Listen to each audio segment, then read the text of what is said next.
بسم الله الرحمن الرحيم. بسم الله الرحمن الرحيم. السلام عليكم ورحمة الله وبركاته. الحمد لله رب العالمين، والصلاة والسلام على أشرف الأنبياء والمرسلين وعلى آله وأصحابه ومن تبع بهديه إلى يوم الدين. قال الله عز من قائل: يا أيها الذين آمنوا اتقوا الله حق تقاته ولا تموتن إلا وأنتم مسلمون. وقال: يا أيها الناس اتقوا ربكم الذي خلقكم من نفس واحدة وخلق منها زوجها وبث منهما رجالا كثيرا ونساء واتقوا الله الذي تساءلون به والأرحام إن الله كان عليكم رقيبا. فإن أصدق الحديث كتاب الله وخير الهدى هدى نبينا محمد صلى الله عليه وسلم وشر الأمور محدثاتها وكل محدثة بدعة وكل بدعة ضلالة وكل ضلالة في النار. أما بعد. Ma'asyiral muslimin, jamaah kajian Masjid Nidaul Islam yang dirahmati oleh Allah Subhanahu wa taala. Alhamdulillah, tak lupa kita memanjatkan puji syukur kehadirat Allah yang memberikan kepada kita kesempatan, memberikan kepada kita kesehatan, sehingga pada hari ini kita dapat berkumpul di dalam Masjid Allah Subhanahu wa taala dalam rangka menuntut ilmu. Kedua, sholawat serta salam kepada baginda Nabi sallallahu alaihi wasallam, kepada keluarganya, sahabatnya, dan orang-orang yang senantiasa mengikuti jejak beliau hingga akhir zaman. Kemudian tak lupa ana ucapkan terima kasih sebesar-besarnya kepada panitia yang telah mengundang ana selaku atau untuk mengisi kajian tentang ahkamul janaiz, tata cara mengurus jenazah atau hukum-hukum yang berkaitan tentang jenazah. Walaupun ana bukan praktisi, ana bukan orang yang pernah melakukan, jadi kira-kira mudah-mudahan apa yang ana sampaikan ini walaupun dari buku dan hanya pernah melihat orang-orang yang pernah atau yang melakukan pengurusan jenazah, mudah-mudahan dapat memberikan pelajaran terutama buat anak pribadi dan kepada yang mendengarkan. Para jamaah kajian yang dirahmati oleh Allah Subhanahu wa taala, sungguhnya kematian itu pasti datangnya.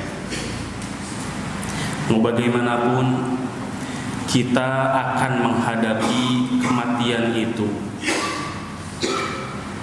Diri kita masing-masing akan menghadapinya, dan saudara kita akan menghadapi semuanya. Maka dari itu perlu kita mengingat, penting kita mengingat kematian ini. Rasulullah Shallallahu Alaihi Wasallam menyuruh kita agar senantiasa mengingat kematian, sering mengingat kematian. Aksiru min dzikri hadimil ladzat. Perbanyaklah mengingat penghancur kenikmatan, yaitu adalah kematian. Ini sabda Nabi sallallahu alaihi wasallam. Kemudian tatkala kita salat juga, Rasulullah sallallahu alaihi wasallam menyuruh kita agar supaya sholat kita seakan-akan adalah sholat terakhir. Sholli sholatal muwaddi'. Sholatlah sebagaimana orang yang akan berpisah dengan sholat. Artinya kita dituntut untuk sering mengingat kematian. Karena kematian itu datangnya tidak tentu. Kadang yang sakit lama tidak meninggal, yang sehat malah meninggal duluan. Makanya penting bagi kita untuk saling mengingatkan tentang masalah kematian ini. Adapun mengenai tata cara mengurus jenazah, maka jenazah itu, mengurus jenazah itu memiliki beberapa tahapan. Ada tahapan ketika seseorang ingin atau menghadapi kematian, di saat-saat sakaratul maut, di saat-saat dia mau keluar rohnya, apa yang harus kita lakukan? Kemudian ada saat-saat yang kedua di mana ruh telah lepas, ruh telah tercabut. Maka apa yang harus kita lakukan? Kemudian setelah meninggal, ada sholat, kemudian ada memandikan jenazah. Jadi tahap yang kedua ada memandikan jenazah. Setelah memandikan jenazah, mensolatkannya, kemudian menguburkannya. Nah, baru setelah itu selesai tugas kita setelah kita menguburkan jenazah tersebut. Jadi yang pertama, untuk tahapan sebelum jenazah atau teman kita atau siapapun yang ingin meninggal dunia, apa yang harus dilakukan oleh seorang muslim?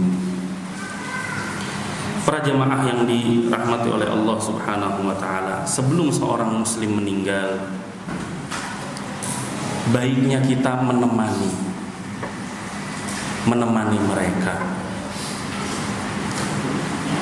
memberikan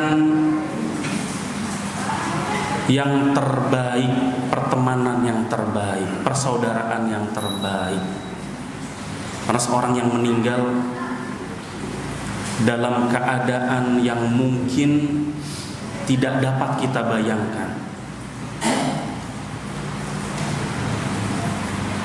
yang harus kita lakukan adalah terus menenangkan dia, memberikan dia motivasi agar selalu berhusnudzon kepada Allah Subhanahu wa taala, mentalkin dia, mengajak zikir dia, diarahkan agar supaya apa yang dia lakukan akhir-akhir atau detik-detik akhir dari hayat mereka adalah mengingat Allah Subhanahu wa taala.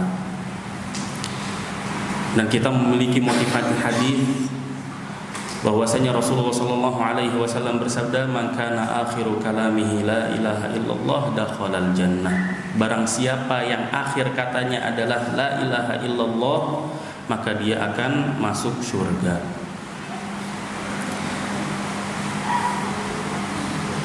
Tuntunlah saudara kita tatkala dia masih sadar agar bisa mengucapkan kalimat tersebut. Keadaannya mungkin melantur, tidak sadar, tapi kadang bisa mengikuti. Ucapkan la ilaha illallah. tuntun, jangan cuma disuruh. Baca. Mungkin orang yang menghadapi kematian itu tidak sesadar kita, sehingga apa yang kita suruh itu betul-betul seperti anak yang kita latih untuk berbicara. Ba. La ilaha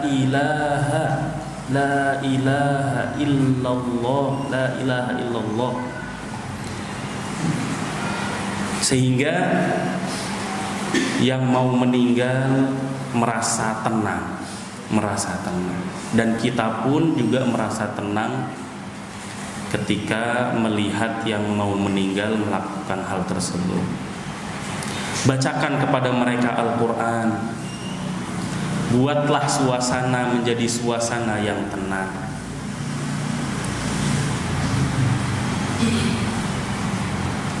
Kemudian ketika jenazah tersebut atau yang meninggal, orang yang sakit tersebut sudah dilepaskan atau terlepas nyawanya, sudah terpisahkan oleh nyawanya, maka yang pertama kali kita lakukan adalah menutup kedua matanya. Karena Rasulullah SAW mengatakan, innar ruha idza kharaj tabi'ahul basar. Sungguhnya kalau ruh ini keluar, maka dia pandangan akan mengikuti. Mungkin keadaannya tidak seperti yang kita bayangkan, mata melotot, mulut terbuka, kaki-kaki atau badan terasa terlihat kaku. Maka kita luruskan semuanya, pejamkan mata, tutup mulutnya, diikat kepalanya agar tidak terbuka. Kemudian dilurus-luruskan badannya, menunggu untuk proses berikutnya, yaitu memandikan jenazah. Kemudian mengangkat jenazah tersebut agar tidak berada di tanah, karena kalau tanah ini bisa menimbulkan atau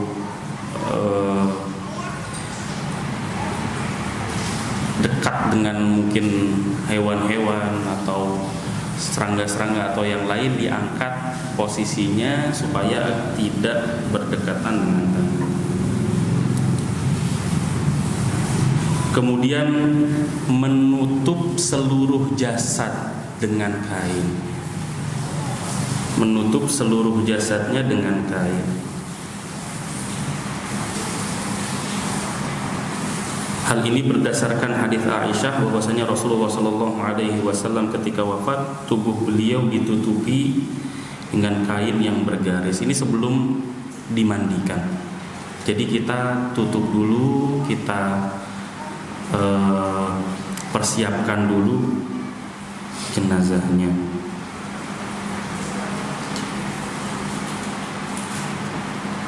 Kemudian setelah itu baru kita mempercepat urusan jenazah tersebut.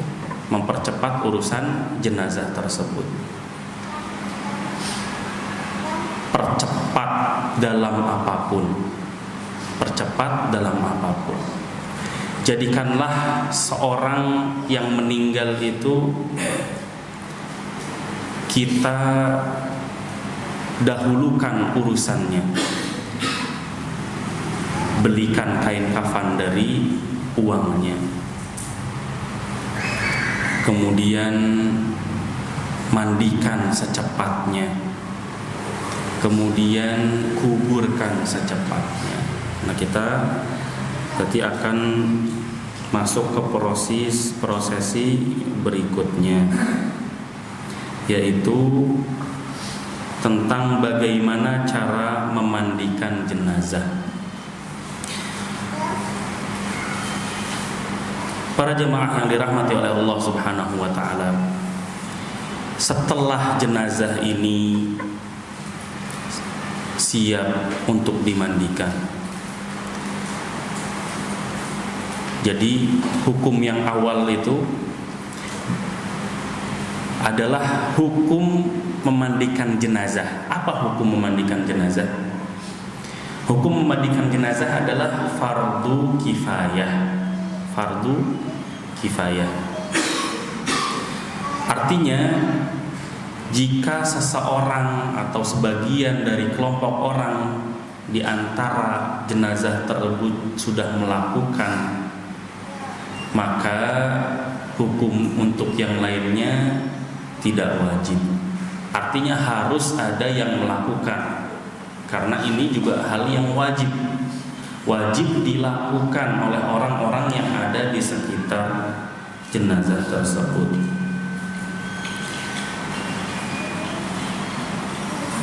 Orang yang paling utama memandikan jenazah adalah orang yang diwasiatkan oleh jenazah tersebut.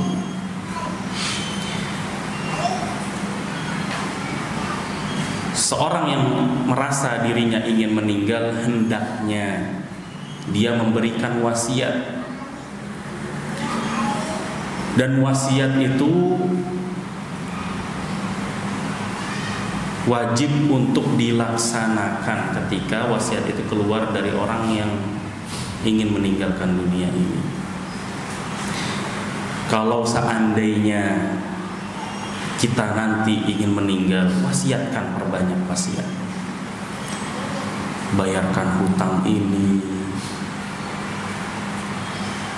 Atau kalau seandainya kita orang yang ditokohkan, misalkan seperti ulama-ulama terdahulu, mewasiatkan agar supaya kuburannya tidak ditinggikan. Misalkan saya ingin dimandikan oleh orang yang paling soleh di antara orang-orang yang ada,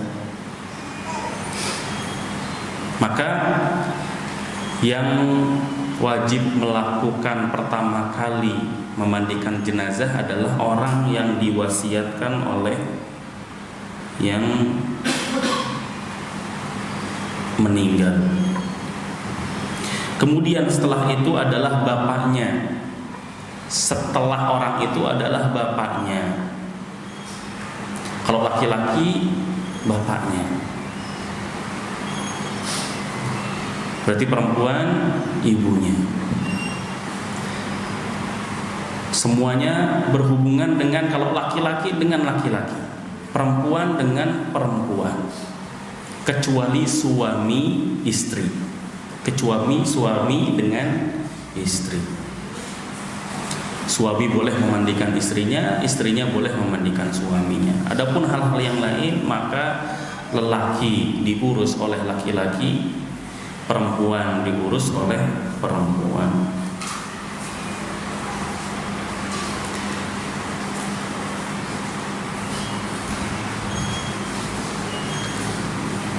Setelah anaknya, maka yang paling berhak tadi bapaknya, setelah itu baru anaknya.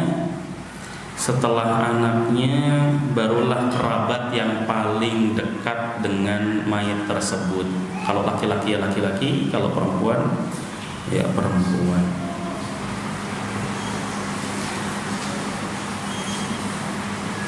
Adapun yang diperbolehkan, ya yang tadi, kalau laki-laki boleh mengurus perempuan jika itu istrinya.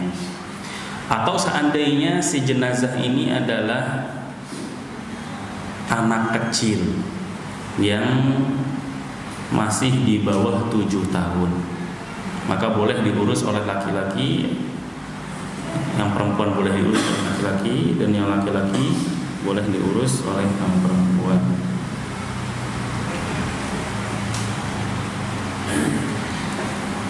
Kemudian yang perlu diperhatikan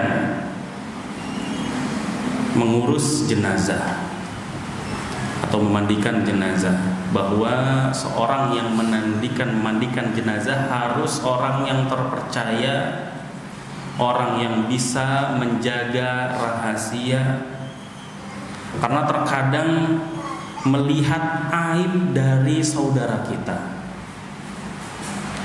Bagaimanapun dia harus menjaga aib saudaranya.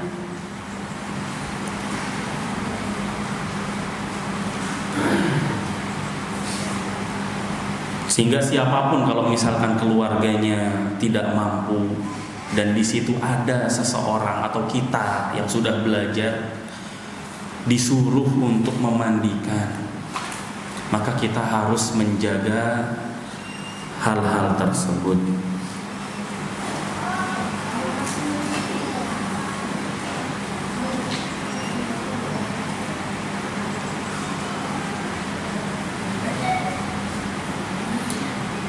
Nah, ini hak muslim terhadap muslim yang lain adalah ketika dia bisa mengurus jenazah saudaranya. Adapun seperti orang kafir, maka tidak kita mandikan. Seperti orang kafir,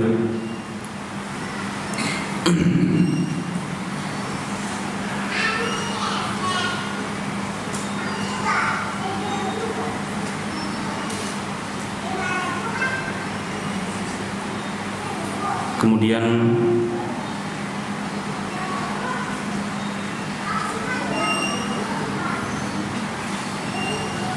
ya, jadi ini haknya orang muslim terhadap muslim yang lain.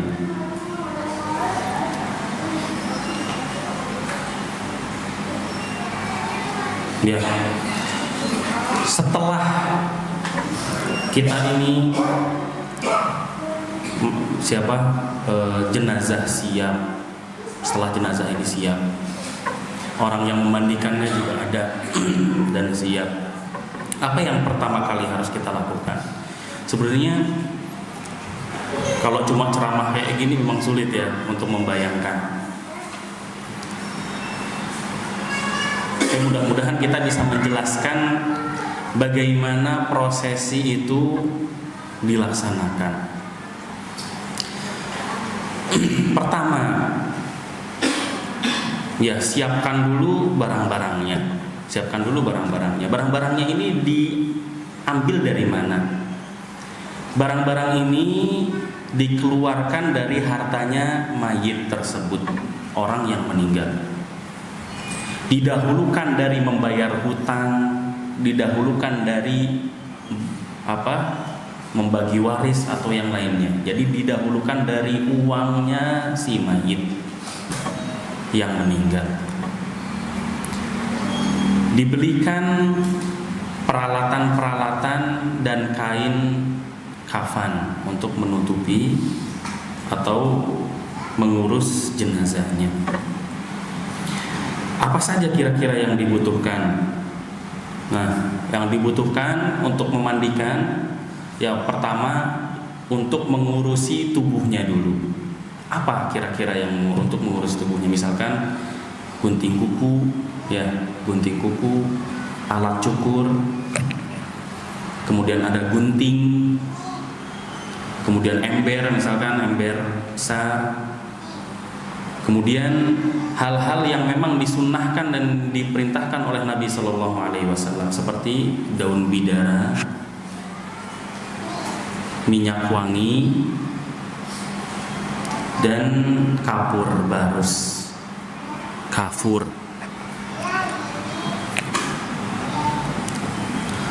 barus.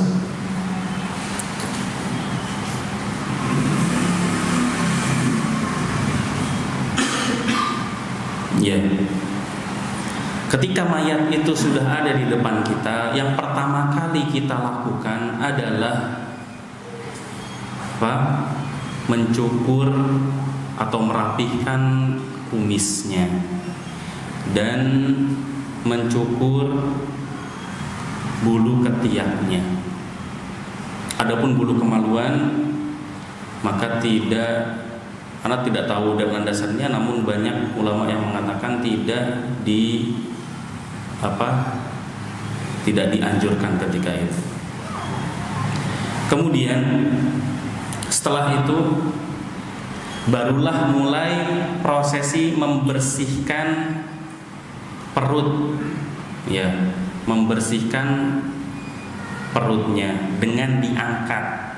Jadi kalau misalkan ini mayit, diangkat dulu setengah duduk.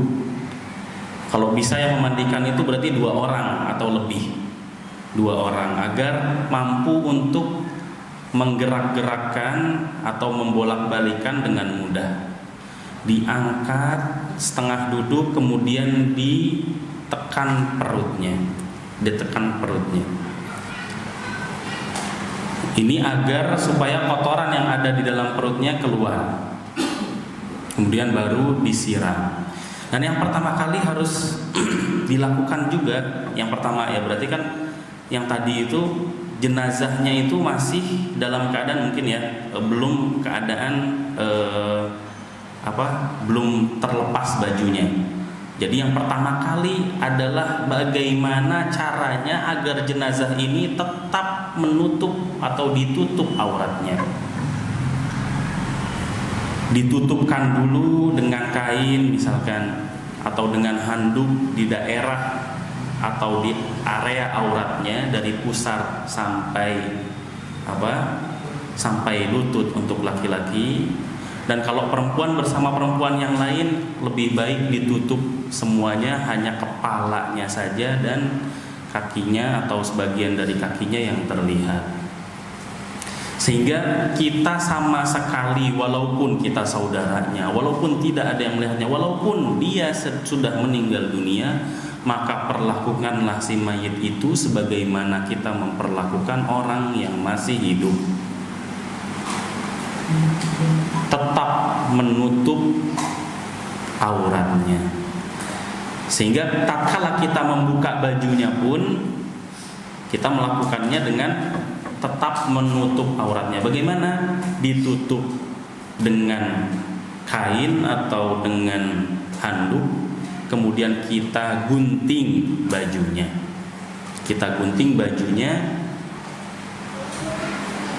Jangan sampai kita membuka baju dengan menyikap aurat si mayit tersebut.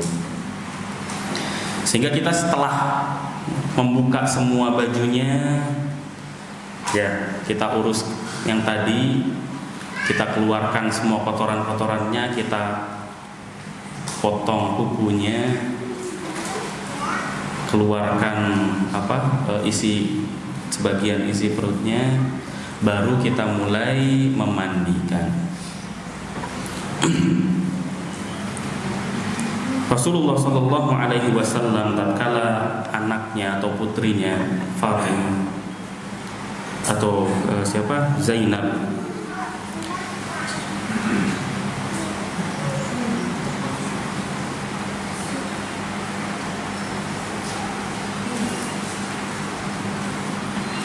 beliau menyuruh untuk orang-orang yang memandikannya agar menjadikan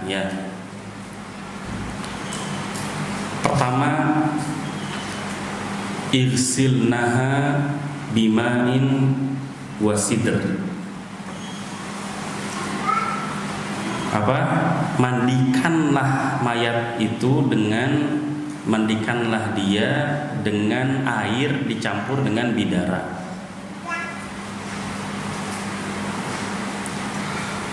Terus kemudian akhirnya ditutup waj'alna fil akhirati kafuran aw syai'an min kafur. Jadikanlah penutup dari mandinya tersebut adalah air dicampur dengan kapur barus. Berapa banyak? Dalam hadis disebutkan bisa 3, 5, 7, tidak masalah. Yang penting bagaimana caranya kita memandikan awalnya itu sampai mungkin lumayan terlihat bersih, lumayan baik. Itu standarnya adalah 2 kali, dan yang terakhir itu berapa? 1 kali pakai kapur barus. Berarti 2 kali dengan dengan bidara, air dengan bidara, yang terakhir dengan kapur barus.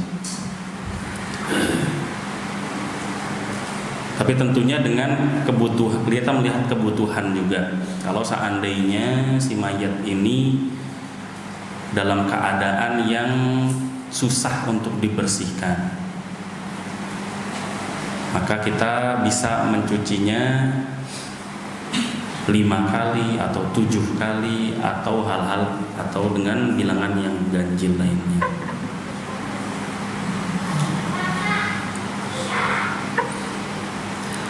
Kemudian kata Rasulullah, ibda'na bimayaminiha.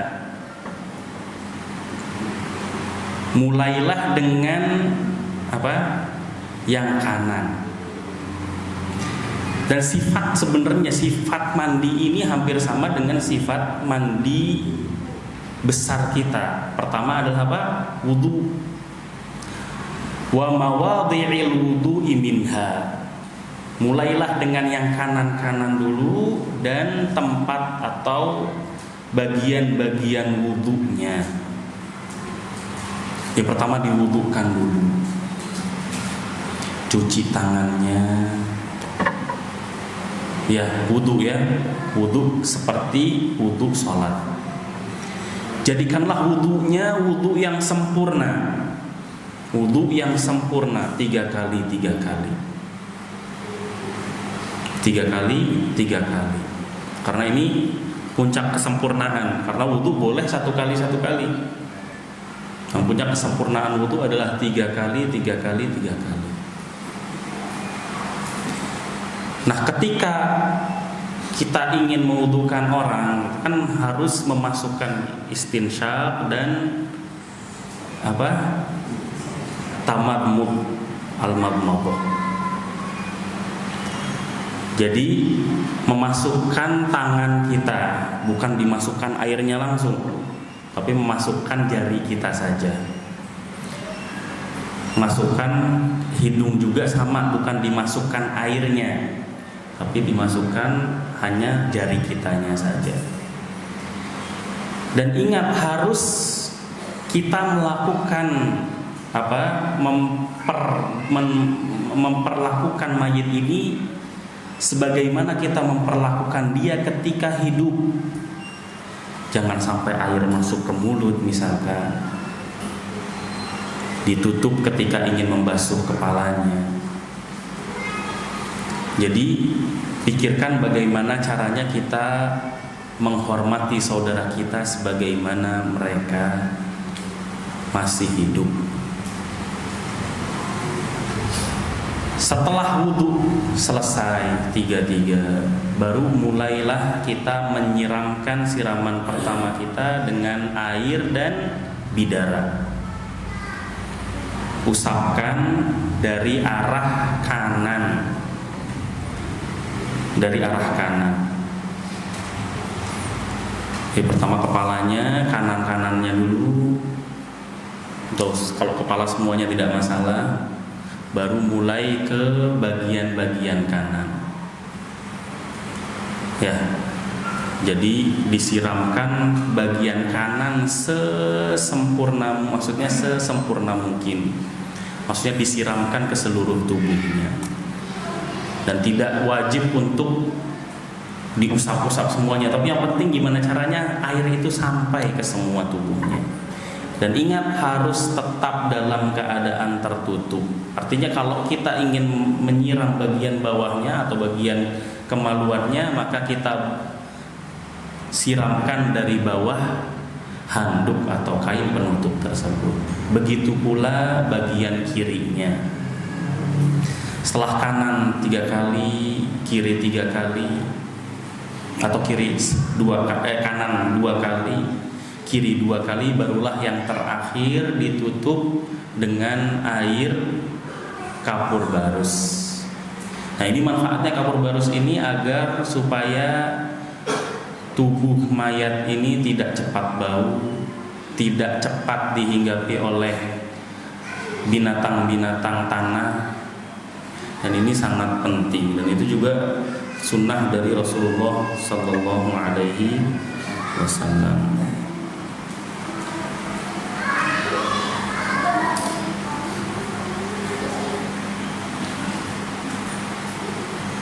Jadi terakhirnya adalah terakhirnya adalah kapur barus dan tidak perlu untuk disiram air lagi. Tidak perlu untuk disiram air lagi karena manfaatnya yang tadi.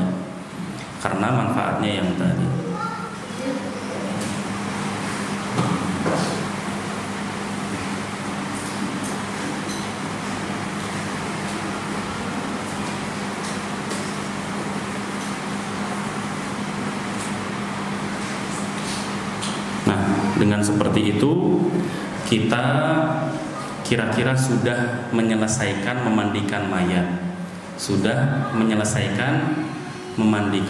Tinggal ke prosesi berikutnya. Jadi paham ya kira-kira ya apa yang harus dilakukan ketika kita mandi saja, kita mandi besar. Itu seperti itu juga dilakukan kepada si mayit. Bedanya adalah apa? Bedanya adalah airnya dan dia ini dimandikan. Airnya adalah air yang bercampur dengan bidara dan yang bercampur dengan kapur barus.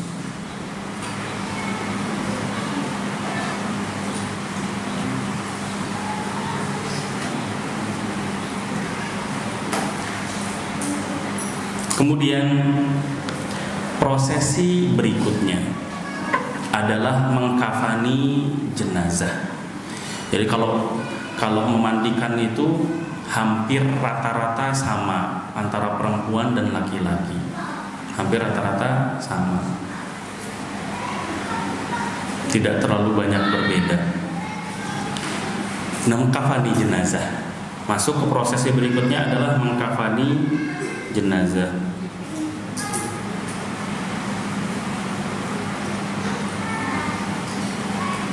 Ya, jadi sama uang kafan itu, uang pengurusan jenazah itu dan kain kafan itu dikeluarkan dari harta si mayit. Harta mayit.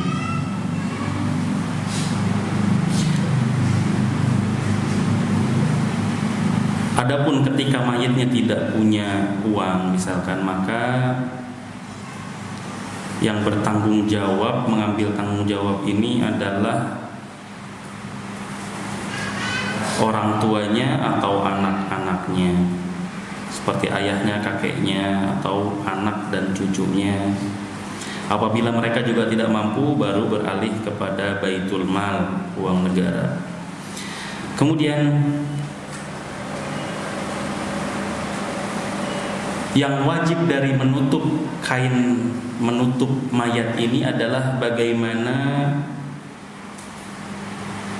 menutup kain tersebut dapat menutup seluruh badan si mayit. Jadi yang wajibnya adalah bagaimana caranya kain yang ada tersebut bisa menutup badan si mayit. Adapun sunnahnya, maka jika laki-laki dikafani atau ditutup dengan 3 lembar kain, 3 lembar kain putih yang ditumpuk. Jadi ada kain 1, kain 2, kain 3, 3 lembar.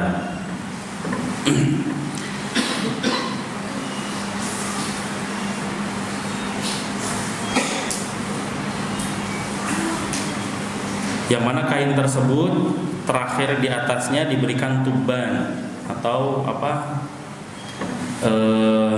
tuban itu kalau bahasa Arab celana dalam, tapi kalau dalam ini seperti kain khusus yang dikhususkan untuk menutup area keluarnya najis. Jadi di daerah belakang. Jadi diberikan 1 yang biasanya kalau kita beli itu ada seperti kapas-kapas seperti itu ya, kapas-kapas yang dikhususkan untuk melapisi bagian dari tempat keluarnya najis. Ya, jadi kalau nantinya masih keluar najisnya, dia akan diserap oleh penutup tersebut. Kemudian kain 3 lapis itu diberikan wangi atau kapur-kapur barus dan kalau bisa beri minyak wangi, diberi minyak wangi, diberi wangi-wangian. Seperti misalkan bakhur itu kayak gaharu atau semisalnya kalau orang Arab memang seperti itu. Kemudian kalau perempuan, apa bedanya dengan perempuan? Nah, ini kalau tadi laki-laki 3 lapis dengan tambah tuban tadi. Adapun perempuan maka ada 5 unsur ya. Pertama adalah 2 lapis kain. Jadi kain pertama, kain kedua hampir sama kayak laki-laki, cuma kalau perempuan ada 2. Kemudian yang ketiga adalah dibuatkan seperti sarung. Kemudian dibuatkan seperti kerudung. Ya, hanya kain yang gimana caranya menjadi seperti kerudung. Dan ada yang dibuatkan seperti gamisnya. Jadi seperti memakai pakaian. Ada walaupun dari kain kafan itu sendiri dipotong-potong, gimana caranya ada yang menjadi seperti kerudung, seperti gamis dan seperti sarungnya. Jadi 2 lapis ditambah 3 pakaian tersebut.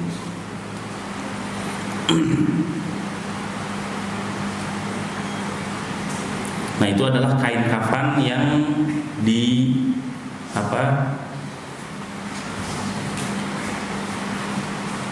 kain kafan yang disiapkan untuk mayit.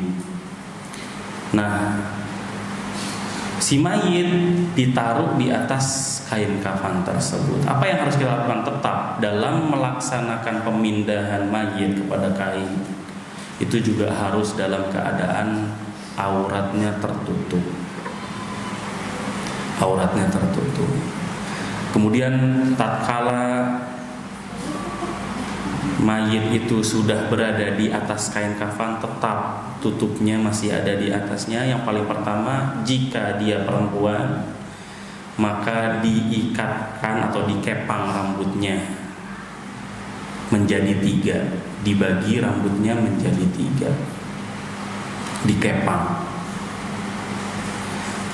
Kemudian diberi wangi-wangian, minyak wangi. Ya, yang diberi minyak wangi adalah mawadhi'is sujud, tempat atau anggota-anggota sujud.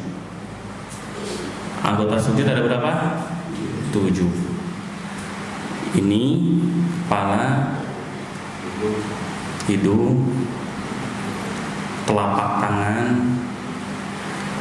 terus lutut, 2 lutut, dan ujung telapak kaki. Ya, kalau punya, jadi yang kita beri wangi-wangi adalah Iya, anggota-anggota tubuh yang terbaik. Sebagaimana kalau laki-laki punya jenggot, nah ini diberi juga wangi-wangi. Jadi yang terbaik dari anggota-anggota tubuh. Kemudian setelah itu baru kita bungkus mayit tersebut dengan kain kafan. Dari kanannya untuk menutup bagian kanan, kirinya untuk menutup kirinya. Kanan kiri sampai selesai. Nah, penutupnya boleh diambil penutup auratnya boleh diambil ketika sudah tertutup. Jadi agak tertutup, mungkin satu lipatan, baru boleh diambil agar tidak terlihat auratnya.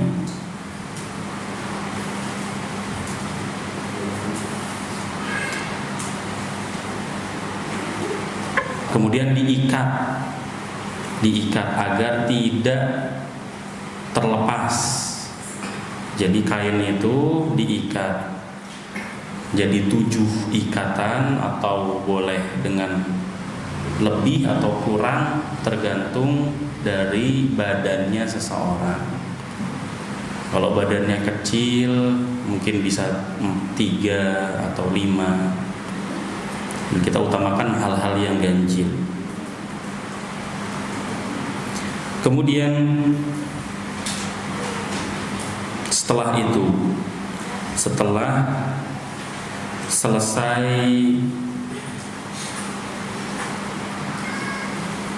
kafan atau selesai mengurus atau menutup mayit dengan kain kafan, apa yang harus kita lakukan setelah itu? Mensolatkannya.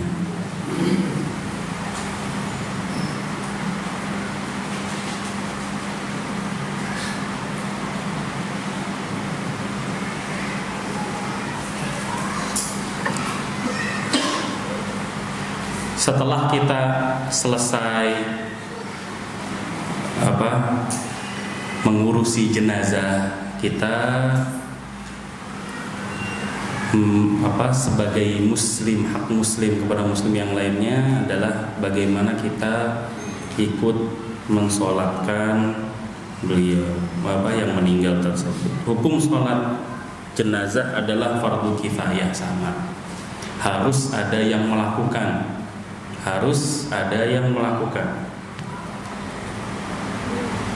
Kemudian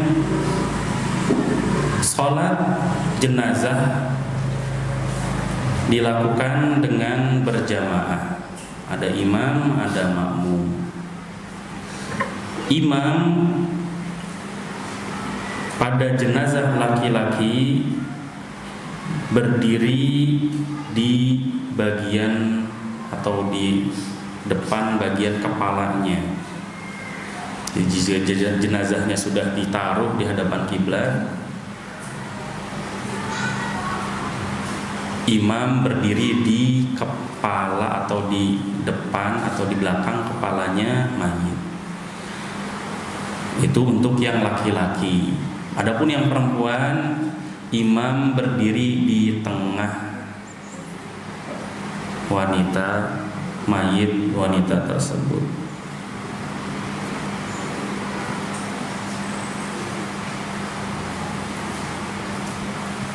Sifat sholat jenazah.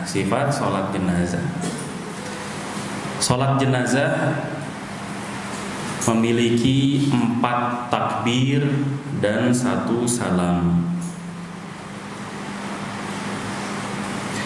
Takbir yang pertama adalah takbiratul ihram, takbir pembuka. Ini setiap sholat, pengertian sholat adalah dimulai dengan takbir dan diakhiri dengan salam. Maka ini juga termasuk sholat yang mana dimulai dengan takbiratul ihram dan diakhiri dengan salam. Setelah takbir yang pertama, yang kita baca adalah surat Al-Fatihah. Setelah membaca ta'awudz dulu, basmalah sir, Al-Fatihah juga sir. Ini semuanya sir. Kemudian takbir yang kedua. Setelah takbir yang kedua, kita membaca sholawat yang lafadznya Allahumma salli ala Muhammad wa ala ali Muhammad kama sallaita ala Ibrahim wa ala ali Ibrahim innaka Hamidum Majid wa barik ala Muhammad wa ala ali Muhammad kama barakta ala Ibrahim wa ala ali Ibrahim innaka Hamidum Majid. Kemudian takbir lagi yang ketiga. Takbir lagi yang ketiga. Dalam takbir ini Nabi SAW mencontohkan doa.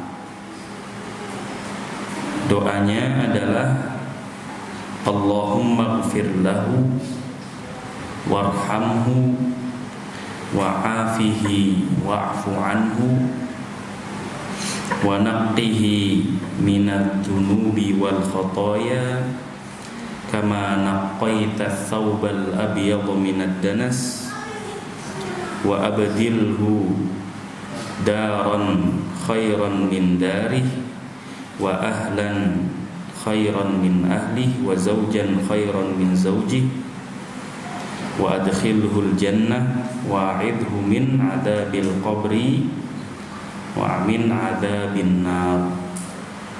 Ini kira-kira seperti itu doanya. Ini bagi yang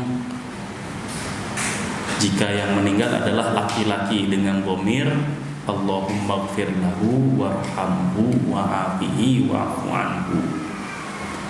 Adapun jika yang meninggal adalah wanita, maka kita ganti dhamirnya Allahumma ighfir laha warhamha.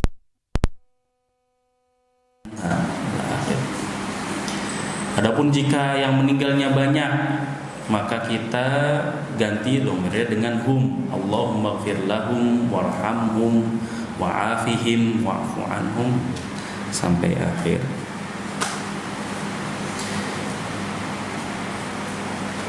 Adapun ketika yang meninggal itu adalah anak kecil,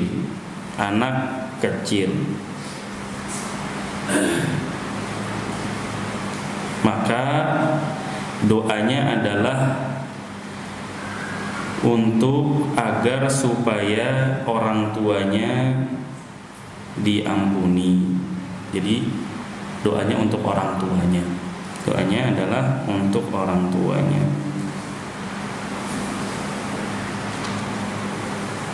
Seperti mana yang kita sering dengar, Allahumma ja'alhu waratan wa dhufran li walidayhi wa syafi'an mujaba Allahumma ighfir li walidayhi. Yang terus. Kemudian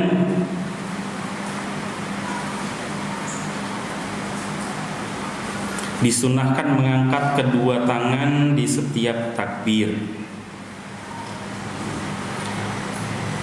Ya. Jadi itu tadi yang berarti setelah takbir yang berapa? 3. Setelah itu takbir yang keempat berhenti sejenak. Ada yang mengatakan bahwa berdoa untuk berdoa umum atau berhenti sejenak baru salam.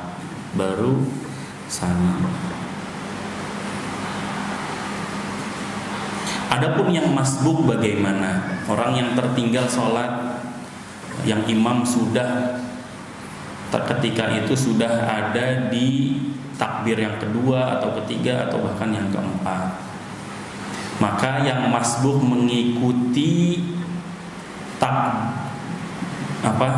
sifat takbirnya imam atau jenis takbirnya imam ketika itu. Jadi ketika takbirnya adalah takbir yang sudah ketiga, maka dia langsung berdoa. Karena mayitnya yang dibutuhkan itu adalah bagaimana kita mendoakan si mayit. Nah, ketika imam selesai baru dijamak dengan dilakukan takbir-takbir yang setelahnya. Jangan sampai ya kalau keadaannya di Indonesia mungkin tidak terlalu membingungkan. Namun kalau di Saudi misalkan atau di Masjid Nabawi, di Masjidil Haram, ketika kita ikut sholat jenazah dan kita telat dalam takbirnya, maka kita tidak tahu ketika itu apakah mayatnya itu setelah kita masih bertakbir itu ada di depan kita atau tidak. Ya, sehingga yang paling penting bagaimana kita jangan sampai melewatkan doa terhadap si mayit tersebut. Kita sampai langsung bertakbir.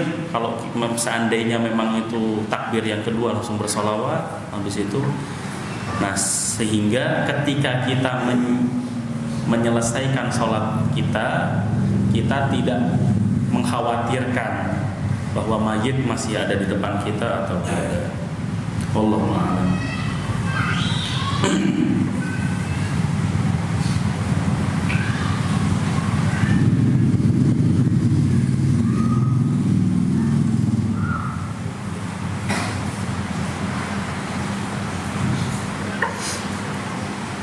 Nah, karena yang tadi sholat jenazah ini hukumnya adalah wajib dilakukan dan hukumnya wajib kifai, artinya kalau tidak ada yang melakukan dosa semuanya, kalau ada yang melakukan tidak dosa semuanya, maka jika ada saudara kita yang memang meninggal dan tidak disolatkan atau dia memang di mana, kita boleh melaksanakan sholat ghaib.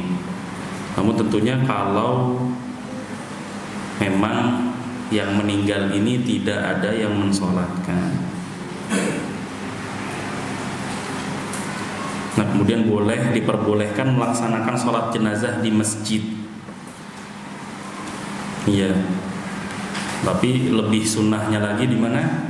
Di tempat khusus agar tidak kotor, agar tidak kotor.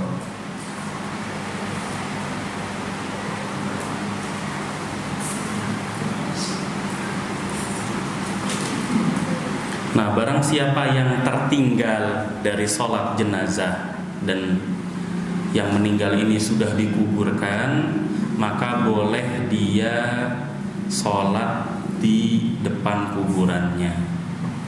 Walaupun para ulama juga berselisih sampai kapannya, namun memang pada awal-awal saja ketika dia memang baru meninggal, kita telat atau kita lupa untuk kita memang belum bisa mensolatkannya ketika sebelum dikubur, maka kita boleh mensolatkannya di kuburannya.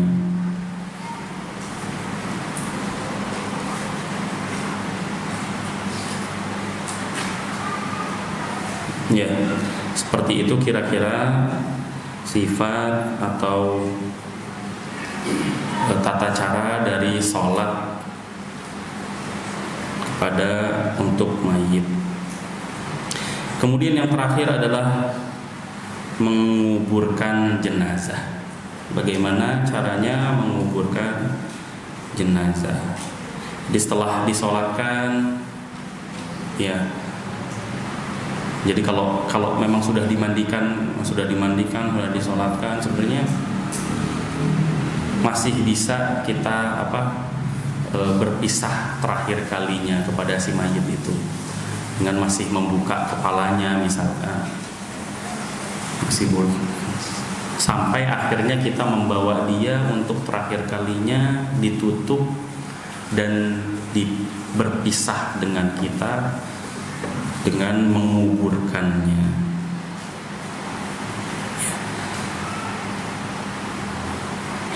Para hadirin yang dirahmati oleh Allah Subhanahu wa taala, dalam menguburkan ini kita diperintahkan juga untuk mempercepat. Asri'u bil janazah. Bergegaslah dalam mengurus jenazah. Kalau seandainya dia ini baik, maka haknya dia untuk cepat mendapatkan kebaikan. Kalau seandainya yang meninggal ini buruk, maka beban yang kita pikul juga akan semakin cepat terlepas. Maka mau bagaimanapun kita harus segera menguburkan jenazah. Di antara hal-hal yang mungkin ada di sebagian kita ingin jenazah ini misalkan ditangguhkan dulu penguburannya untuk misalkan terlalu lama juga tidak boleh. Ya minimal keluarga-keluarga intinya saja sudah datang, sudah kuburkan langsung. Mau semua keluarga tidak datang juga nggak masalah. Yang penting bagaimana caranya kita yang mengurus jenazah tersebut mempercepat urusan si mayit. Mempercepat urusannya.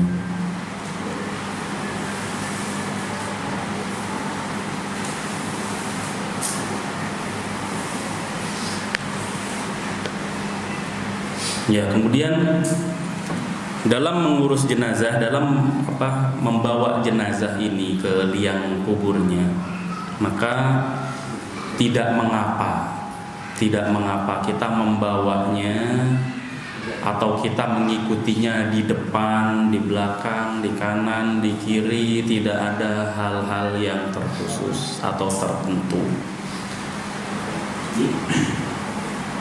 Kemudian dalam menguburkan jenazah juga tidak perlu menghias-hias jenazah atau mayit. Jadi bagaimana caranya kita melakukan hal-hal yang memang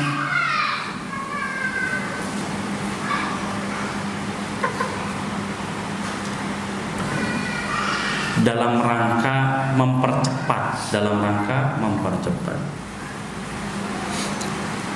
Tidak juga si jenazah ini harus dikirim ke daerah mana untuk dikuburkan. Ya. Di mana dia meninggal secepat mungkin di situ juga dikuburkan. Apalagi kalau niatnya ini untuk cari berkah misalkan. Hal-hal yang atau mencari hal-hal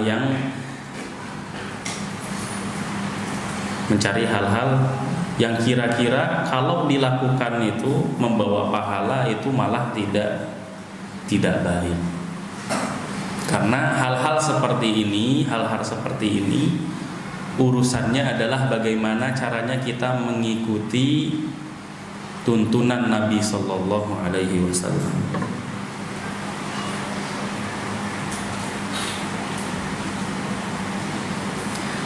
Kemudian ketika kita membawa jenazah tersebut, baiknya dipanggul.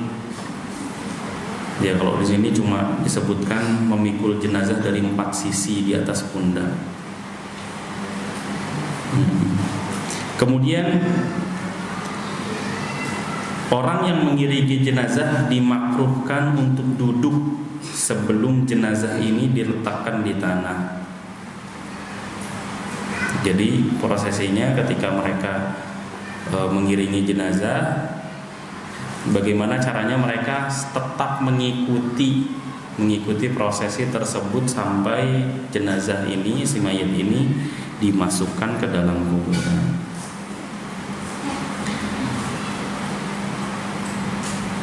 Kemudian yang berikutnya adalah dimakruhkan menguburkan jenazah pada 3 waktu yang dilarang.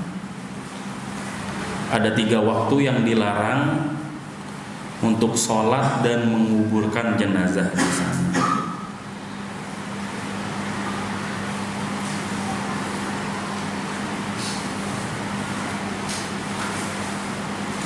Tiga waktu tersebut adalah yang pertama ketika matahari terbit sampai dia meninggi.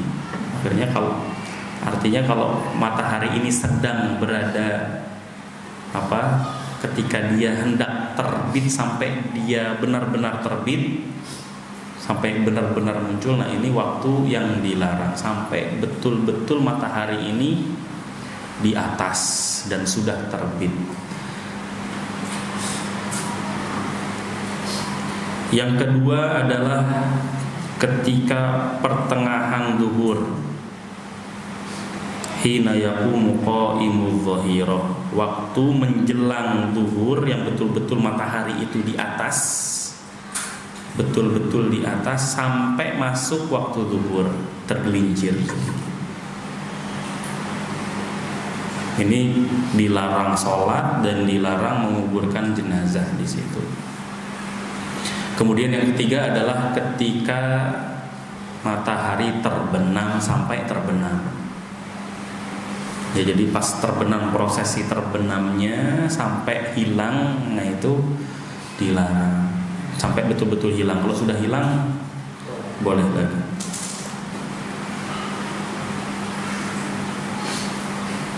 Nah, maka di selain 3 waktu tersebut maka tidak mengapa dikuburkan, baik malam, siang, sore ataupun yang lainnya, tidak mengapa diperbolehkan mengubur jenazah pada waktu-waktu tersebut. Kemudian di antara yang disebutkan juga adalah disunahkan menutup liang kubur jenazah wanita ketika dimasukkan ke dalamnya. Jadi kalau wanita ditutup.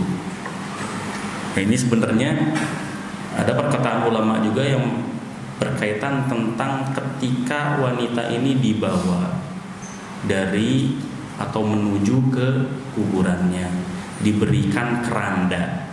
Nah, ini sebenarnya keranda ini kalau yang ana pahami wallahu alam, sebagaimana perkataan ulama itu hanya memang diuntukkan untuk wanita, untuk menutupi kehormatan wanita tersebut.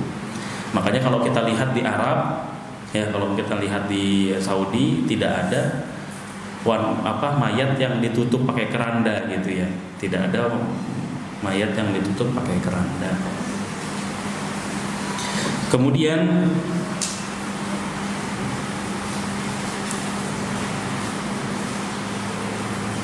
disunahkan memasukkan jenazah ke dalam kubur dari arah posisi kaki jenazah. Jadi kakinya dulu ya. Kalau tidak bisa kemudian jenazah diturunkan secara perlahan. Jika tidak memungkinkan, jenazah dimasukkan dari arah kiblat, jadi dari arah depan. Jadi kalau misalkan medannya itu sempit, ya berarti nggak masalah dari depan aja. Tapi kalau luas, dari kakinya dulu baru kepalanya. Diarahkan menghadap ke kiblat, berarti dia bertumpu pada bagian sebelah kanannya,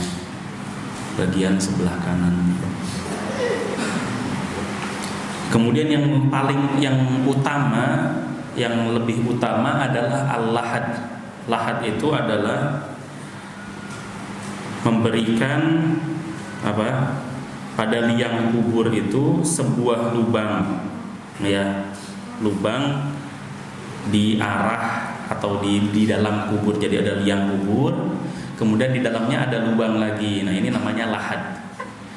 Nah, ini seperti sabda Nabi Shallallahu Alaihi Wasallam, "Al-lahdu lana wasyaqqu li ghairina." Lahad ini untuk kita umat Nabi Shallallahu Alaihi Wasallam. Adapun syak itu membuat bagian tapi bukan seperti lahad. Jadi dia bagiannya di dasar, bukan di samping. Jadi kalau misalkan kuburan itu kotak seperti ini, kotak. Nah, kalau lahad itu dia di sampingnya, jadi di sampingnya. Kalau syak itu di tengah-tengahnya atau di bawahnya. Nah, ini yang lebih utama adalah membuat lubang seperti itu atau lahad. Kemudian yang menurunkan jenazah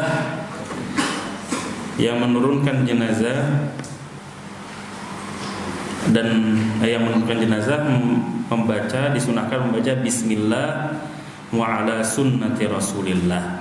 Bismillah wa ala sunnati Rasulillah.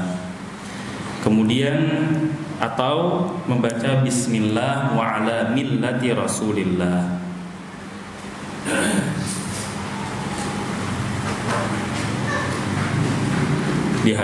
Kemudian dihadapkan kepada kiblat.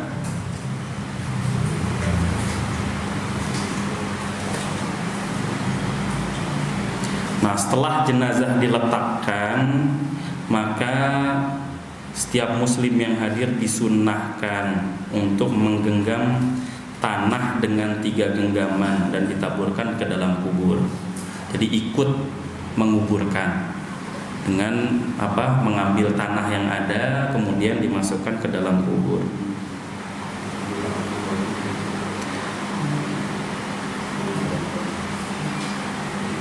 Kemudian setelah itu disunnahkan juga meninggikan kuburan kira-kira 1 jengkal agar diketahui bahwa itu adalah kuburan.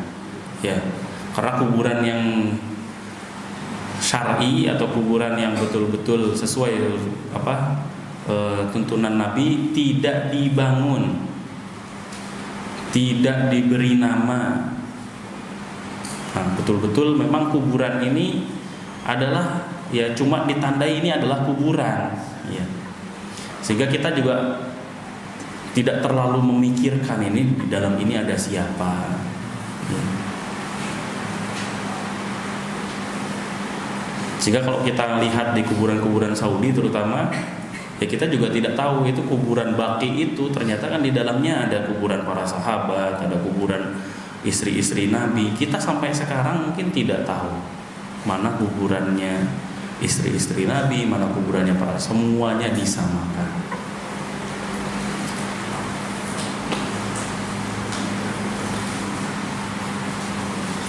Nah, tandanya apa? Yaitu ditinggikan setinggi 1 jengkal, kemudian diberi batu-batu kerikil,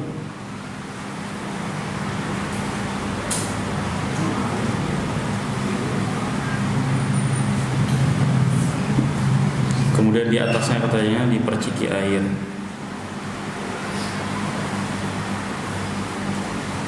Ya, di antara yang diharamkan adalah menembok kuburan, mendirikan bangunan di atasnya. Nah, ini tidak boleh. Atau menginjak-injaknya, mendudukinya. Yang tadi terlalu mengagung-agungkan kuburan, yang satu lagi terlalu merendahkan kuburan, ini tidak boleh. Meninggikan kuburan, bikin membuat seperti bangunan atau ini tidak disyariatkan. Nah, yang kebalikannya adalah yang menginjak-injak kuburan, yang duduk di atas kuburan, tidak menghormati kuburan juga sama, tidak boleh.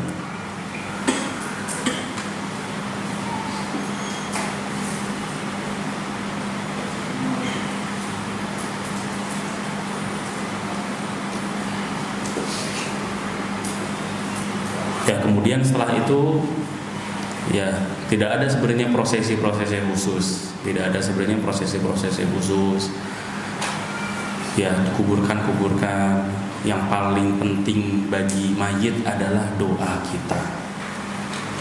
Ya, doa agar supaya mayat ini, saudara kita ini diteguhkan, dikuatkan.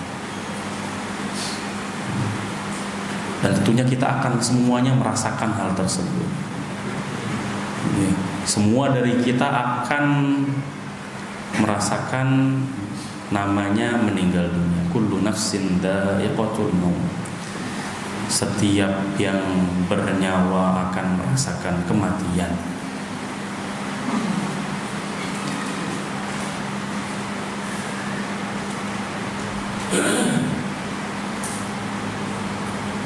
Nah, ya kalau sudah dikuburkan baru proses setelah itu ya sudah. Namun kita selaku orang yang mengantarkan juga harus tahu adab berziarah kubur.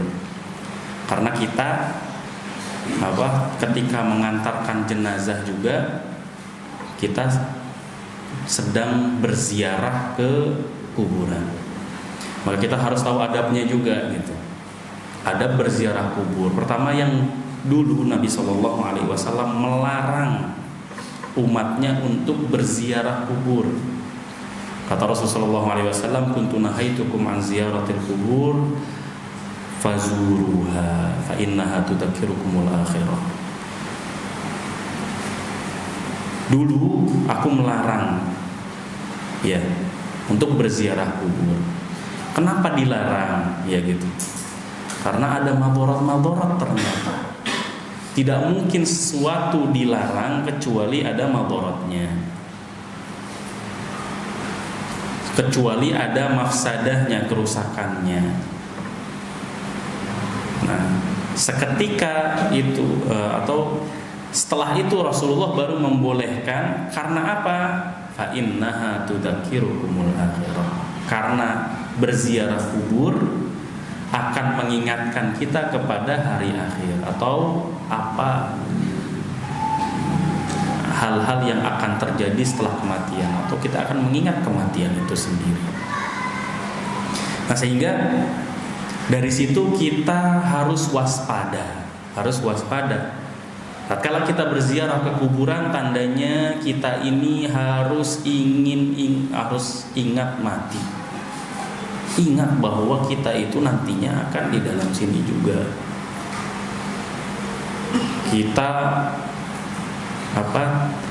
dan tidak harus waspada juga bahwa apa yang ada di ziarah kubur ini bisa menjadikan kita berbuat hal-hal yang tidak baik. Misalkan mengagung-agungkan kuburan, itu yang paling parah. Yang paling parahnya adalah berbuat syirik.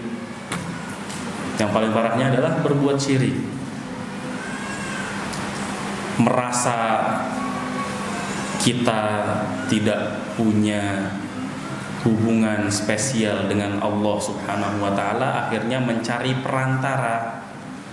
perantaranya orang soleh yang kita kenal sudah meninggal misalkan. Akhirnya dijadikan perantara, dan itu adalah sejatinya syirik yang betul-betul harus kita jauhi. Nah, karena seperti itu juga, karena madharat itu juga, makanya perempuan juga tidak boleh ke kuburan. Nah, itu karena madharatnya, mafsadatnya, kerusakannya. Apa yang kira-kira bisa dilakukan oleh perempuan ketika di kuburan? Mungkin teriak-teriak, ya, membuat fitnah buat laki-laki, ya. Makanya Rasulullah Shallallahu Alaihi Wasallam mengatakan la'anallahu zairatil kubur. Allah melaknat zairat. Ada yang mengatakan ini zairat ini yang betul-betul sering berziarah kubur. Perempuan-perempuan yang sering berziarah kubur. Namun masalah ini memang perselisihan para ulama, apakah boleh atau tidaknya. Namun ini hal-hal ini yang perlu kita perhatikan. Ternyata dalam berziarah ke kuburan itu ada kerusakannya.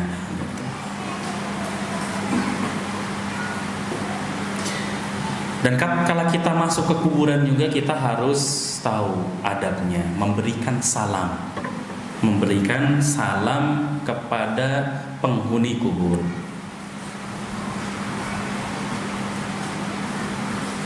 Yang lafadznya kira-kira Assalamualaikum dar qaumin mu'minin wa inna insyaallahu bikum lahiqun. Keselamatan bagi kalian para penghuni negeri orang-orang beriman, daru qaumil mukminin, wa inna, dan kita semua insyaallah dengan kehendak Allah akan menyusul kalian semuanya. Makanya kalau kita paham bahasa Arab, ternyata ya Allah, kita ini memang menuju ke sana semuanya. Ya. Kita mau apapun, mau berapa lama pun yang kita dapatkan di dunia ini, sebanyak apapun yang kita dapatkan di dunia ini, kita semuanya akan berakhir di kuburan, di dalam tanah. Makanya penting kita mempelajari hal-hal ini Mudah-mudahan ini dapat mengingatkan kita, dapat menjadikan kita lebih bersiap-siap lagi dengan penghancur kenikmatan yang datangnya selalu tiba-tiba. Mudah-mudahan apa yang kita sampaikan ini bisa bermanfaat buat anak pribadi khususnya dan buat yang mendengarkan. Ya. Ana minta maaf jika apa yang Ana sampaikan memang belum atau banyak kesalahannya atau belum layak. Mudah-mudahan semuanya yang hadir di sini mendapatkan ridha Allah Subhanahu wa taala. Kita berkumpul di rumah Allah dalam rangka menuntut ilmu, mendapatkan maghfirah Allah, dinaungi oleh malaikat-malaikat Allah. Ya, itu aja. Mudah-mudahan apa yang kita sampaikan ini bermanfaat. Qulu ma tasma'un. Astaghfirullah li wa lakum. Assalamualaikum warahmatullahi wabarakatuh.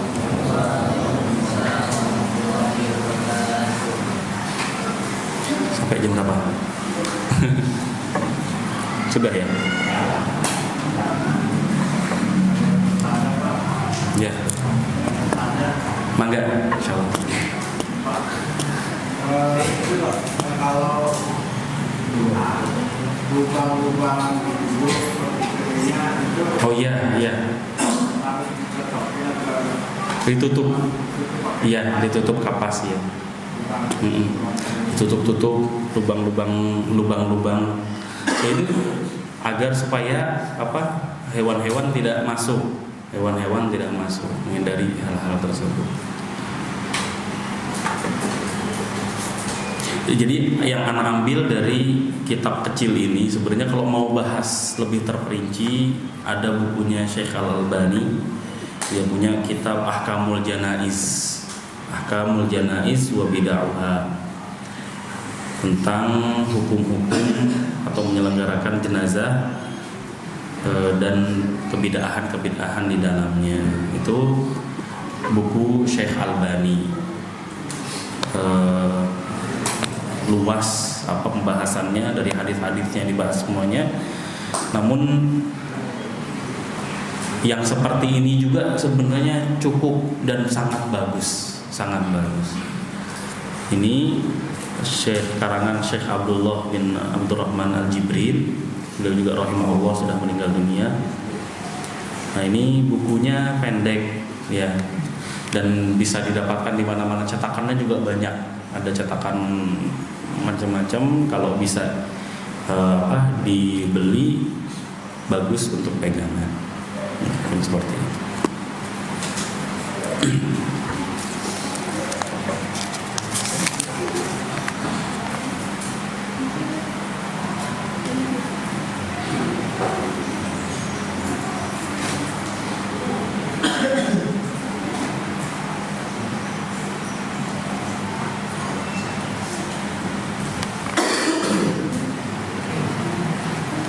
Ya, bismillah. Ada pertanyaan Pak Ustadz. Jika di sebuah acara kematian, pembawa acara atau Pak Kiai mengajak hadirin untuk mengirimkan bacaan surat Al-Fatihah kepada si mayit, bolehkah kita tidak membaca Al-Fatihah tapi kita ganti dengan bacaan doa Allahumma ighfir lahu warhamhu wa'afihi wa'fu anhu, supaya kita juga dikira membaca Al-Fatihah? Ya, menurut ana sih sebenarnya yang terbaik bagaimana kita berdakwah gitu ya. Justru malah kita berdakwah. Kita melihatkan bahwa kita ini punya prinsip, ya, punya prinsip. Dan mau bagaimanapun kita sekarang bukan sendiri ya. Kita sekarang bukan sendiri. Dan kita ini kuat dengan dalil gitu. Kuat dengan dalil dalam arti begini. Setiap amalan yang membawa kepada pahala,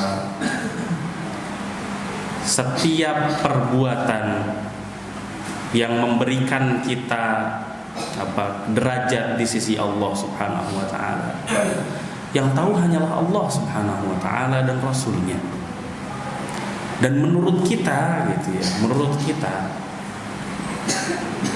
hal-hal ini itu sudah ada semuanya dalam pegangan sehari-hari kita, Al-Qur'an, hadis-hadis Nabi, penjelasan para ulama. Nah, yang paling penting ya gitu ya, yang paling penting bagaimana kita berdakwah menyebarkan kebenaran ini. Menyebarkan kebenaran ini. Baik itu dengan bertahap, baik itu dengan strategi, baik itu dengan apapun, tidak masalah. Ya, tidak masalah. Asalkan yang kita lakukan adalah dalam bentuk mudaroh. Kata para ulama adalah al-mudaroh. Mudaroh itu mundur untuk maju, bukan mudahanah. Mudahanah itu menjilat. Nah itu kita tahu, mau tahu saudara kita ini menjilat atau mundur untuk maju, siapa yang tahu? Kita atau kita, atau memang nggak ada yang tahu kecuali Allah Subhanahu wa taala. Kadang-kadang keadaan seperti itu tidak bisa diukur, oleh keadaan seseorang. Ada yang memang sudah kuat secara keilmuan, sudah kuat secara kedudukan, sudah kuat dari secara apa, dan dia mampu untuk melakukan hal-hal yang baik dan dikuatkan dengan perbuatannya, maka itu fabiha wa ni'mah, itu keutamaan Allah Subhanahu wa taala dan kenikmatan yang sangat luar biasa. Namun seseorang ketika melakukan hal tersebut mungkin karena itu tadi mudaroh bukan mudahanah. Mudaroh bukan mudahanah. Tapi dilihat oleh orang lain, loh, kok seperti ini? Kok seperti ini? Kok seperti ini? Nah, itu tantangan kita di situ. Tantangan kita di situ. Bisa tidak kita kuat dalam berislam ini? Bisa nggak kita kuat keadaan kita sekarang ini untuk berdakwah kepada orang lain? Nah, itu yang harus kita pikirkan. Ya, mau bagaimanapun keadaannya, kadang-kadang kita terjebak dengan hal-hal yang seperti ini. Ya, mudah-mudahan Allah Subhanahu wa taala melindungi kita dari fitnah-fitnah yang ada dan menjadikan kita teguh di atas agamanya. Ya.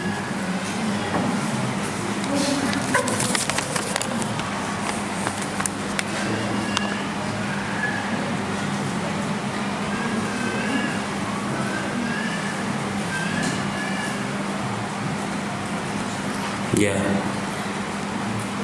Bismillahirrahmanirrahim. Apabila ada saudara kita yang meninggal dunia, kita ingin proses pengurusan jenazahnya sesuai sunnah, tapi saudara-saudara kita ingin secara proses tradisi. Apa sikap kita dalam hal yang demikian? Itu kembali lagi, bisa tidak kira-kira kita masuk ke dalamnya, kemudian kita mengambil alih. Kalau kita memang kuat secara keilmuan, kuat secara kedudukan. Nah itu, kalau kita bisa, kita ambil, kita ajarkan kepada mereka, ini loh dari Nabi Sallallahu Alaihi Wasallam, ini loh yang terbaik, ini loh dalil-dalil. Maka dengan itu kita sudah melangkah beberapa langkah. Kita bisa menjelaskan kepada mereka, kita bisa berbuat baik, kita bisa kita bisa mengurus atau kita memperlakukan saudara kita seperti apa yang Allah dan Rasulnya harapkan. Juga kita bisa berdakwah kepada mereka. Tapi ingat kembali lagi, ukuran itu kan yang menilai diri sendiri kadang-kadang ya. Ukuran itu yang menilai diri sendiri. Jangan sampai kita gegabah dalam hal-hal tertentu sehingga yang jadi korban adalah agama kita. Itu jadi masalah. Kalau seandainya kita misalkan kok semakin ngaji ini kok semakin banyak memusuhi orang gitu ya, semakin tidak ramah, tidak senyum. Nah ini bahaya gitu. Yang dilihat itu bukan diri kita. Yang dilihat itu Islamnya kita.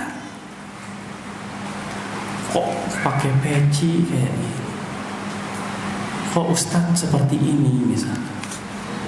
Nah makanya kita semakin tinggi atau semakin banyak kita menuntut ilmu harus semakin banyak introspeksi diri, harus lebih banyak bermuhasabah kepada diri kita sendiri. Ya Allah,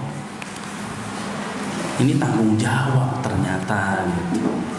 Ilmu ini bukan hanya sekedar kita cari, tapi ilmu ini adalah betul-betul harus kita amalkan dan kita sebarkan.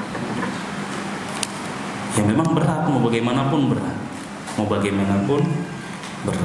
Tapi itulah tantangannya.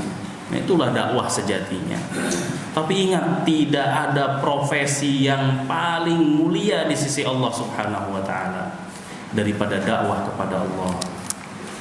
Dakwah di jalan Allah. Qul hadhihi sabili. Ini adalah jalanku. Katakan wahai Rasulullah, ini adalah jalanku. Qul hadhihi sabili ad'u ila Allah ala basiratin ana wa man ittaba'ani. Katakan wahai Rasulullah, ini adalah jalanku dan jalan-jalan orang yang mengikutiku. Berdakwah kepada Allah dengan basirah, dengan ilmu.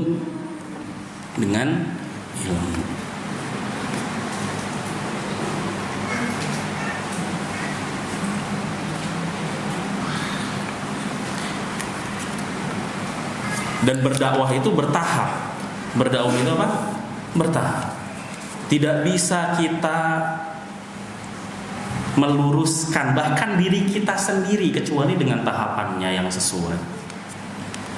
Bisa tidak kita belajar jalan ya yang dengan berlari gitu. Kalau waktu kecil kita suruh langsung lari, bisa apa tidak? Ya. Kita ini diciptakan oleh Allah dengan apa? Dengan proses pembelajarannya.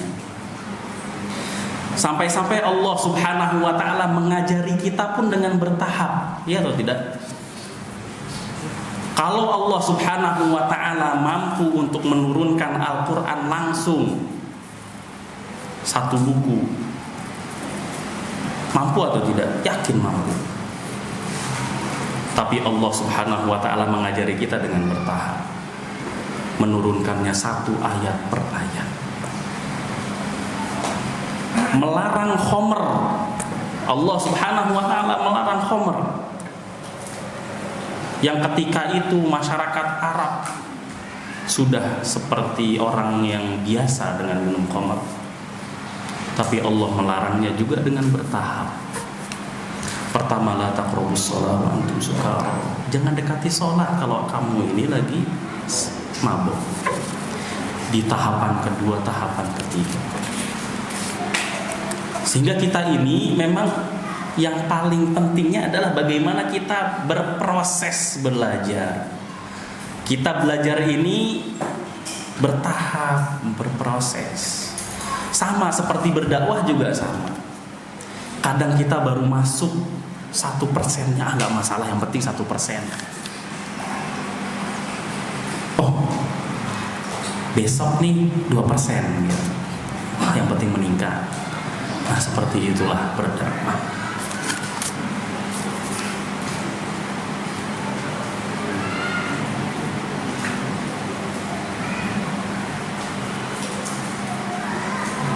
Ada yang disiksa oleh Allah, dikuburi oleh malaikat, lantas anaknya berdoa siksa dihentikan saat atau selamanya.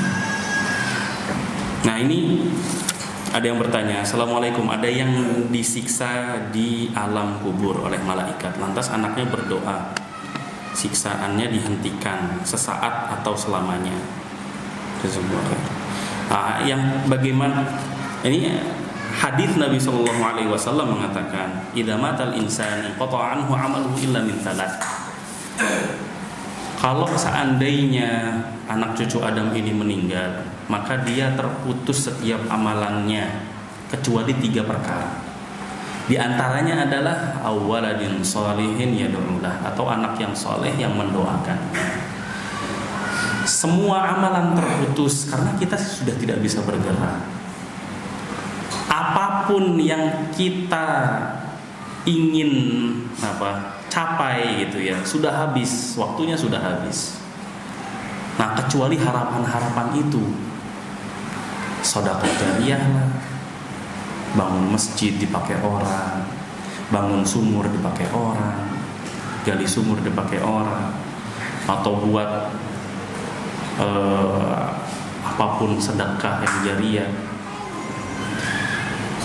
atau ilmu yang bermanfaat, kita nulis buku yang dibaca oleh orang-orang, atau ini anak yang mendoakan orang tuanya, anak yang soleh. Nah, ini harapan kita. Karena itu sejatinya memang seperti ikatan yang tidak terputus. Andai kita berbuat baik di jalan Allah misalkan, atau kita punya anak yang soleh misalkan, dia selalu mengingat kita, mendoakan kita. Nah, mudah-mudahan menjadi pahala yang berlanjut. Sampai-sampai dalam hadis Nabi SAW ada seorang yang kaget ketika dia meninggal, melihat derajat sampai derajat yang tinggi didapatkan oleh dia, padahal dia tidak merasa derajat itu dia dapatkan. Dia ketika di hari akhir ketika dibangkitkan lagi, dia terkaget-kaget dengan pencapaian dia, padahal amalan dia tidak seperti itu. Dari mana hal ini? Ya, dikatakan bahwa ini adalah dari anakmu. Nah, ini Masya Allah, mau bagaimanapun anak ini punya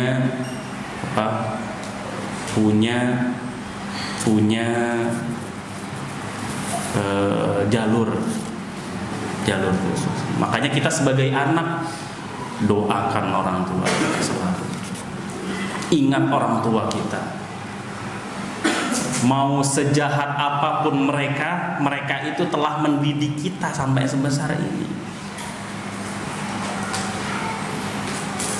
Nah, timbal baliknya bagaimana? Kalau orang tua mas saya kayak gitu, orang tua kayak gini, coba bayangkan nanti anakku juga seperti itu nanti. Maafkan mereka karena mereka mungkin tidak paham ilmunya.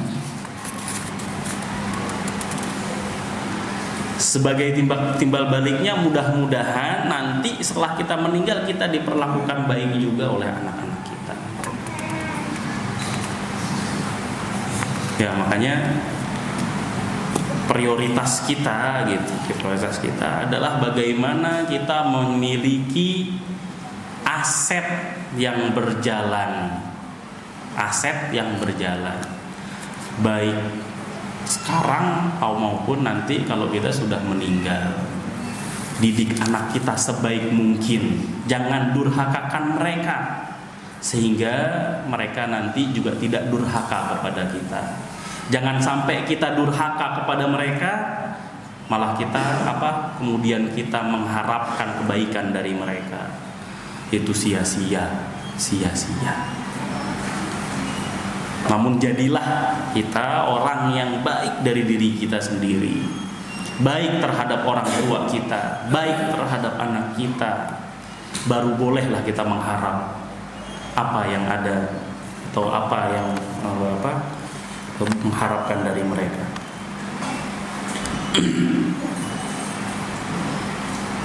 Assalamualaikum warahmatullahi wabarakatuh. Bagaimana cara berdoa setelah menguburkan? Apakah dipimpin atau sendiri-sendiri?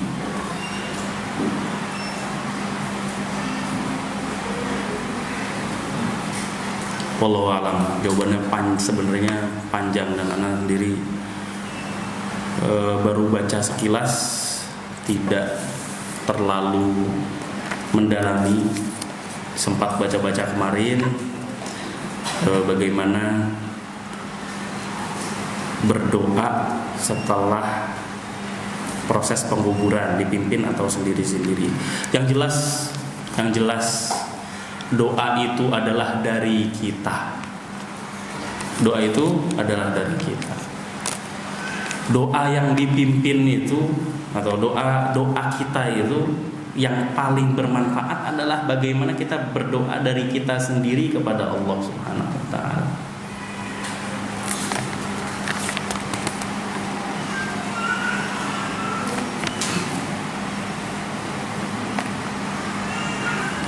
Salam ziarah kubur setelah mengucapkan salam yang diajarkan Nabi, apakah doa setelah itu dengan doa?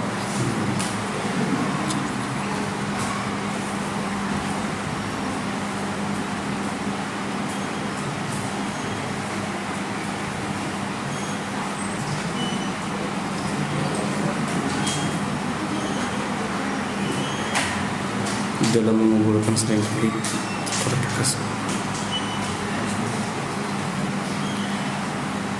tikar bekas menguburkan dimasukkan ke dalam kubur, apa ini ada syariatnya? Iya, kalau dijadikan syariat sih jangan ya. Kalau dijadikan syariat jangan. Tikar itu sebenarnya kan ya adatnya orang Indonesia saja kan. Iya. Tikar ini untuk apa kira-kira? Anda juga belum terlalu paham itu untuk apa kira-kira? Apa? Iya, untuk menghalangi tanah kan? Iya, untuk menghalangi tanah. Jadi masya Allah itu orang Indonesia memikirkan sampai ke teknis seperti itu. Ya, buat ada tikar-tikarnya, kemudian dan sebenarnya tikar ini anak belum pernah temui juga. Maksudnya kalau di Saudi sana nggak ada tikar-tikar kayak gitu. Jadi kalau ada syariatnya atau tidak ya jangan tanyakan kan dia.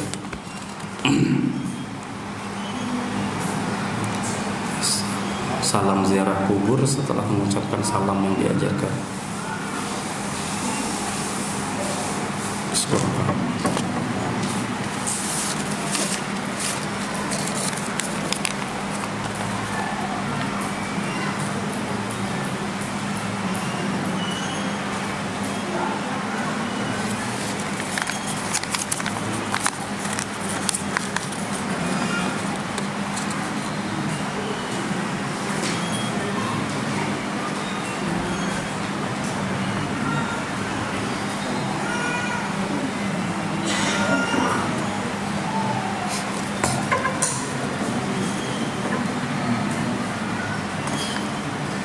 Penjelasan tentang membersihkan isi perut bagaimana caranya. Ya seperti tadi gitu. Jadi yang kita ini ingin mengeluarkan sisa-sisa dari kotoran yang ada dalam perut dengan mengangkat sedikit mayat itu setengah duduk. Ya kalau bisa makanya 2 orang kanan dan kiri, kemudian ditekan-tekan saja perutnya, dengan sendiri dia keluar. Allah alam, maksudnya ini dilakukan dan memang seperti itu gitu. Jadi ditekan-tekan sedikit keluar sendiri. Untuk sholat jenazah bagaimana yang seharusnya? Karena di satu daerah ke daerah lain itu berbeda. Berbeda dari sisi apa? Nah juga. Jadi banyak perbedaan memang ya sholat jenazah. Apa banyak perbedaan gitu sholat jenazah?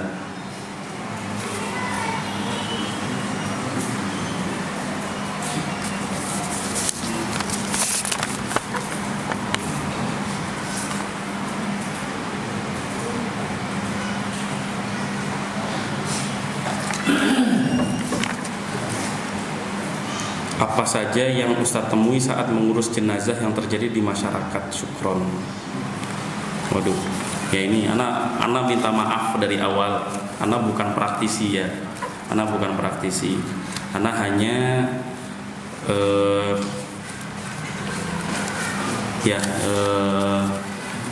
membaca kitab, kemudian pernah mengikuti pelatihan juga di sana, di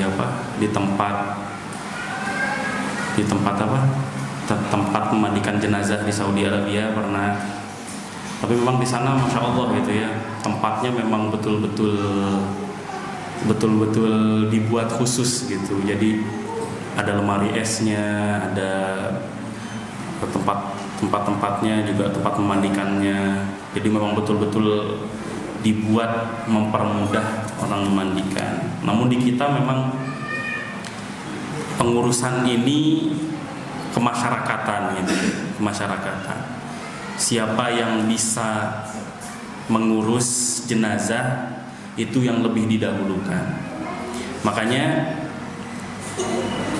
kita gitu ya, kita sebagai komunitas atau kita sebagai orang muslim gitu harus sigap dalam masalah ini gitu. Bisa jadi masyarakat ini tidak paham, bisa jadi masyarakat ini tidak paham bagaimana cara mengurus jenazah. Yang mereka pahami mungkin warisan-warisan leluhur atau warisan-warisan dari kiai-kiai atau warisan-warisan, yaitu mereka ambil dan mereka praktekkan dan sudah menahun seperti itu. Jadi kalau kita lihat mungkin kadang berbeda dari A ke B ke C gitu. Kita jadi harus sigap, harus paham mana yang salah, mana yang betul.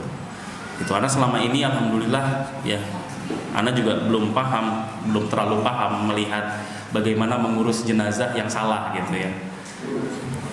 Ada yang pernah melihat bagaimana cara mengurus jenazah yang kira-kira tidak sesuai dengan syariat?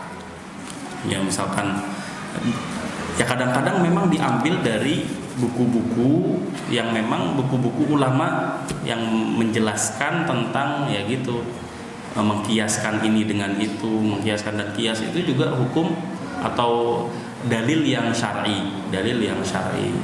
Makanya disinilah tugas para penuntut ilmu, juga tugas kita sebagai masyarakat untuk sigap dalam masalah-masalah seperti ini. Karena celah di pengurusan jenazah ini sangat banyak, celahnya sangat banyak. Di setiap daerah dengan daerah yang lain mungkin berbeda. Ada yang dengan memberikan dupa lah, sesajen lah atau apalah. Ada yang dengan yang macam-macam. Dan kita kembalikan semuanya itu bagaimana fitrahnya kita. Ya, kembalikan semuanya yang kira-kira ini tujuan ini ada maksud buruk atau tidaknya. Apakah ini betul-betul mereka ini paham atau tidak. Kadang-kadang kalau kita jelaskan juga mereka paham.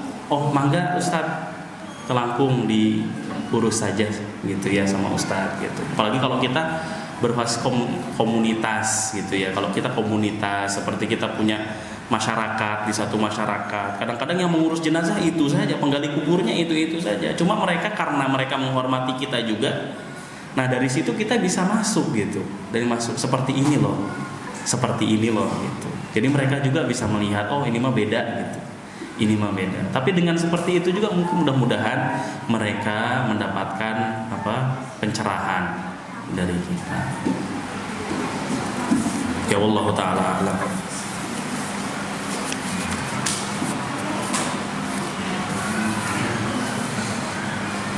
Ya, afwan, pertanyaannya tidak bisa dijawab semuanya. Allah taala a'lam bissawab. Qulu qouli hadza subhanakallahumma rabbana wa bihamdika asyhadu an la ilaha illa anta astaghfiruka wa atubu ilaik. Assalamualaikum warahmatullahi wabarakatuh.